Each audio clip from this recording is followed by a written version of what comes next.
Всем мира, друзья! Сегодня поговорим о строительстве двух каменных мечетей в Старо-Татарской Слободе в Казани и о трудностях, которые пришлось пройти подвижникам этого значимого события в жизни татар. Алга. Татарские мусульмане использовали свой, по-видимому, единственный в тех условиях шанс, обратившись напрямую к императрице Екатерине II. Именно в ее правлении произошел переход от жесткой христианизаторской политики с откровенно антимусульманской направленностью к более гибкой и прагматичной идеологии.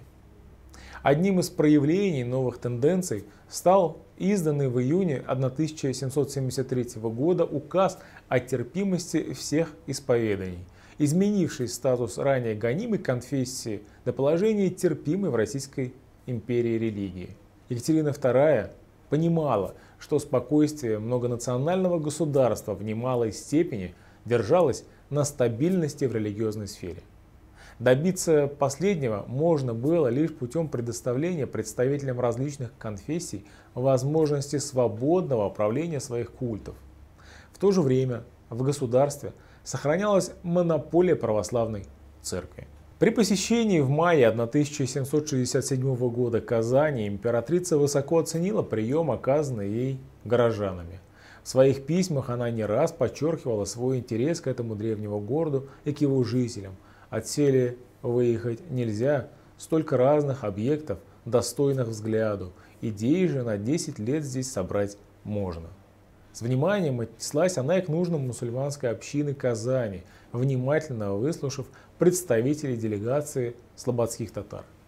Они в присутствии казанского губернатора, тайного советника и сенатора Квашнина Самарина попросили у императрицы высочайшего дозволения на строительство в Слободе двух каменных мечетей. Свое ходатайство слободские татары мотивировали большими затруднениями в исполнении своих религиозных треб, указывая, что в той старой Слободе, хотя и осталась одна мечеть деревянная, но та весьма малая, к тому же очень ветха, и они, будучи лишены по своему закону таковых мечетей, а в другие отдаленные места ходить на молитву было невозможно, почему и оставили они почти все свои помыслы и рукоделие.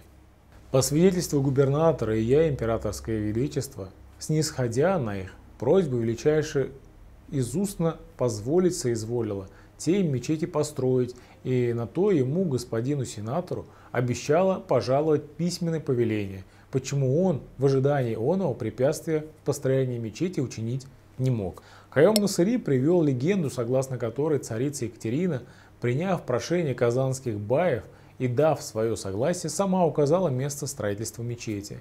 Она, писал просветитель, проявила большое великодушие к мусульманам и, бывая среди них, расспрашивала, не терпят ли они беды от русского народа. Мусульмане же, нисколько не жалуясь на русских, отвечали: и слава Аллаху, не ведаем никаких мучений. Казанские мусульмане практически сразу же наметили участки под строительство двух храмов, которые, имея быть по большой проезжей улице, одна на правой стороне, идущей от Казани, неподалеку от церкви святых евангелистов, другая по левую сторону той же улицы, преименовав школьный двор, где имеется церковь каменная святых и праведных Захария и Елизаветы самой крайней близости. Эти земельные участки были лично освидетельствованы казанским губернатором. Следует отметить, что принятие решения об отводе земли далось губернатору нелегко. Казанские слободские татары ранее неоднократно обращались в Казанскую губернскую канцелярию и правительствующий сенат с просьбой разрешить им строительство мечетей на территории Слободы, примыкающей к озеру Кабан. Однако значительная часть этой земли была отведена под церковь, строение священных и церковнослужителей, православное кладбище, дворовые места новокрещенных татар. Ситуация несколько изменилась с появлением указа Сената от 6 апреля 1764 года об упразднении новокрещенской конторы. В донесении на имя казанского губернатора от 30 мая 1767 года слободские татары утверждали, что на этих землях поселено той их слободы новокрещен самое малое число, а жительство имеют и поселены разных уездов новокрещенные из татар, чуваш и мордвы, а прочие места розданы партикулярным людям и построены пивоварни и других городских обывателей домы, где следовало переселить предписанных деревни поповки крестьян. Татары убеждали Квашнина-Самарина в том, что и до пожара 1749 года их слобода была смежна с русскими усадьбами, а церковь во имя Тихвинская Пресвятая Богородицы стояла от татарского жилища в самой близости не далее 20 сажен. Соблазна никакого не происходило и впредь не будет, нежели где мечеть будет стоять в поле, то приключиться может во исправлении по их законам молитвы за дальние крайняя обстановка, да и по закону их мечети в поле иметь не велено. Слобожане в своем обращении вовсе предложили губернатору показанную деревню Поповку и построенные новокрещенские школы и контору с прочим строением, куда надлежит снесть, а им внутри их слободы 2 каменные мечети построить дозволить. Под активным натиском слободских татар, окрыленных заступничеством императрицы, казанский губернатор дрогнул, и чуть ли не впервые в Казани светская власть пошла наперекор духовной. Если вторую мечеть, вскоре названную Апанаевской, выстроил один купец Якуб бен Султангали, то первую возводили, можно сказать, всем миром. По сведениям, записанным Шахбудином Марджани, в этом святом деле приняли участие 62 человека, которые собрали в общей сложности 5000 рублей. Причем мулла Абу-Бакар бин Ибрагим, Муэддин Исхак ибн Ибрагим, Муртаза бин Юсуф бин Ханыш и некий Якуб пожертвовали для строительства мечети личные земельные участки с находившимися на них жилыми усадьбами. Впоследствии имена главных благотворителей были выбиты под входом в храм. К сожалению, нам до сих пор неизвестен автор проекта этого великолепного здания. По одной из версий, им был замечательный русский архитектор Ковтырев, работавший в Казани во второй половине XVIII века. Вполне вероятно, что к работе по возведению храма могли быть привлечены московские зодчие и строители. Шахабудин Марджани в своем рассказе о мечети второго прихода, строившегося одновременно с первой соборной мечетью, говорил о специальном приглашении Якубом Султангалиевым московского мастера для устройства металлической крыши. К весне 1768 года был заготовлен строительный бутовый камень и кирпич, причем Шахабудин Марджани указывал, что в поисках необходимых материалов один из строителей, мулла Абдурашид бин Юсуф аль-Каргали, добрался до Астрахани. Летом того же года началось возведение обеих мечетей. Строительство храмов вызвало резкое неприятие со стороны духовных пастырей Казанской епархии. Уже в мае 1768 года архиепископ Казанский Вениамин в своем донесении просил Святейший Синод удержать татар от построения в той слободе мечети и переводу из оной всех тутошних татар в деревню Поповку, чтобы они при одном, а не в разных местах были. Призыв к столь жестким мерам был вызван тревогой из-за активной подготовки слобожан к строительству мечетей, их уверенности в своих правах. Архиепископ писал, что в бытность его 4 мая в Старотатарской слободе к нему на школьный двор, территорию новокрещенной школы, приходили слободские татары Давыд Сулейманов сотоварищи и заявляли о наличии у них высочайше утвержденного разрешения на строительство тех храмов. На требование Вениамина предъявить ему указ татары ответили отказом.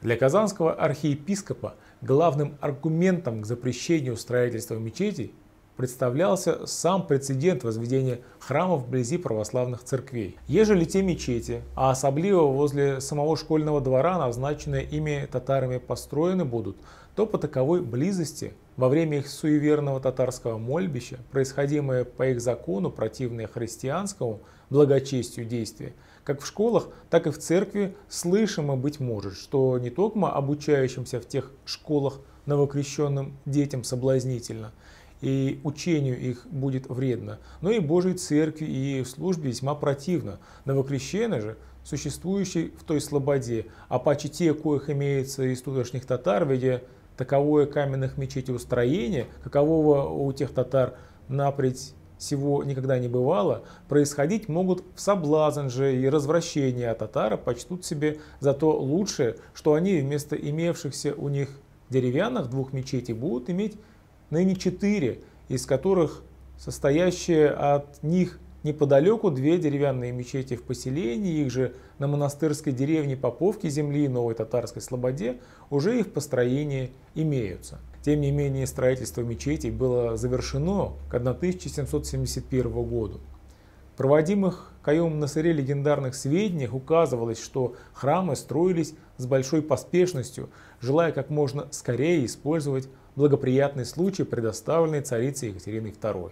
Когда дело дошло до возведения минарета, городские власти, обеспокоенные его высотой, написали Екатерине II: «Ты хоть и дала мусульманам разрешение на строительство мечетей, но они строят очень высоко». На это царица ответила: «Я определила им место на земле, а в небо они вольны подниматься по своему усмотрению, потому что небо не входит в мои владения». Несмотря на уже завершенное строительство, тяжелый маховик бюрократической машины еще продолжал свое движение. Синод 24 июля 1772 года потребовал от Сената рассмотреть еще раз все обстоятельства строительства мечетей в Казани и удостоверить, наконец, существование высочайшего повеления.